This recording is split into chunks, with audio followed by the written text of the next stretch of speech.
getting overrun by shitty Steam Early Access games. We won't hold out for long.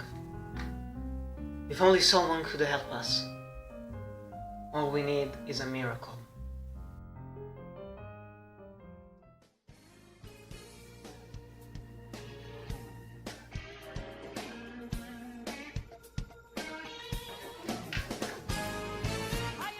It's time to play Killing Floor 2.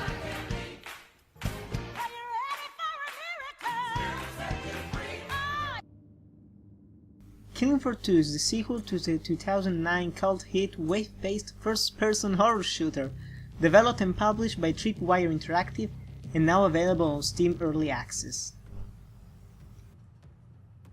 Set after the events of the original, the game moves from London to Paris, and you meet a new cast of characters, as well as fan favorites like Mr. Foster, DJ Scully, and my personal favorite, Reverend Albert. As per usual, there really isn't a story, so I won't take this section into account for the final rating. Graphically, the game is a huge improvement over the original. Powered by Unreal Engine 3, the game performs beautifully and reaches high frame rates, as well as being really pretty, especially for an early access game. The biggest improvement is the gore. Every limb can be severed, every head can be blown off, and the entire map becomes red in a matter of seconds. The monster design has also been improved, with the old and new heads looking more realistic and less cartoony. And if all of this wasn't enough, there are also dodge physics now. What more could you want? First of all, let's talk about the new and old Zeds. You have a total of 11 Zeds at the moment. The Clot, the one who grabs you. The Cyst, a weaker and slower version of the Clot. The Slasher, a stronger and faster variation of the Clot. The Gorefast, who's fast sword wielding. The Crawler, similar to a spider, walks on walls and usually attacks in group.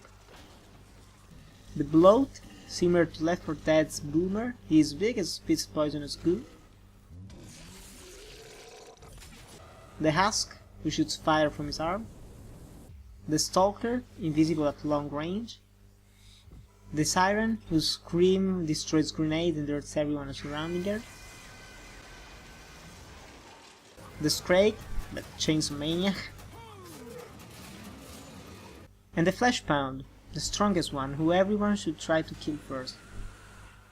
There is also a new boss right now, Hans Volter, a Nazi evil doctor who usually makes you lose an entire game. The irritating rampage is about to end, you pathetic, odious little worms. Regarding the characters, there are currently 8 characters, one of which is DLC, and you can customize their head, their clothes and their accessories, including fedoras, gas masks and sunglasses. There are also only 4 perks at the time of release, each one with its unique starting loadout. Now you have Commando, Berserk, Support and Field Medic. Some perks like Sharpshooter will be split in Gunslinger, focus on handguns, and Sharpshooter, focus on rifles. The level cap is now at 25, and every 5 level ups you can choose one of the 2 skills that vary from perk to perk.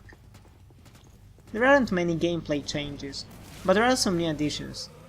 Instead of an actual store, there are mechanical trading posts to buy new weapons. If you press reload with a full gun, there will be a nice animation, and the maps are bigger.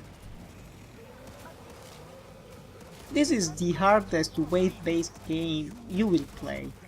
Compared to the previous installment, this is more challenging, but at the same time less frustrating.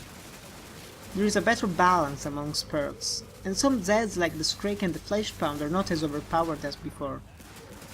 The new boss is more challenging to fight than the Patriarch, but less frustrating.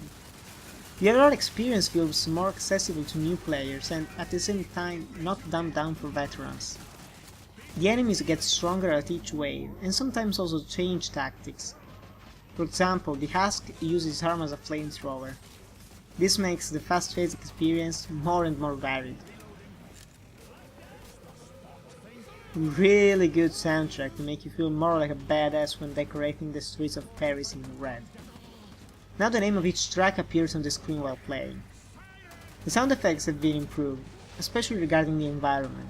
Now hitting glass and concrete don't make the same sound. Even though there are currently only 3 maps, the wave system becomes really addictive and you will keep playing and playing until you and your friends have beaten every difficulty. And knowing that more weapons, maps and game modes will be added make this a game to be played for many years to come. Overall, this is the best game to be released on early access in a long time. The performance is top notch, there is plenty of content and replayability, and more will be added in the future. This is recommended to all of those who have friends, multiplayer fans, horror fans, basically every other gamer on the planet.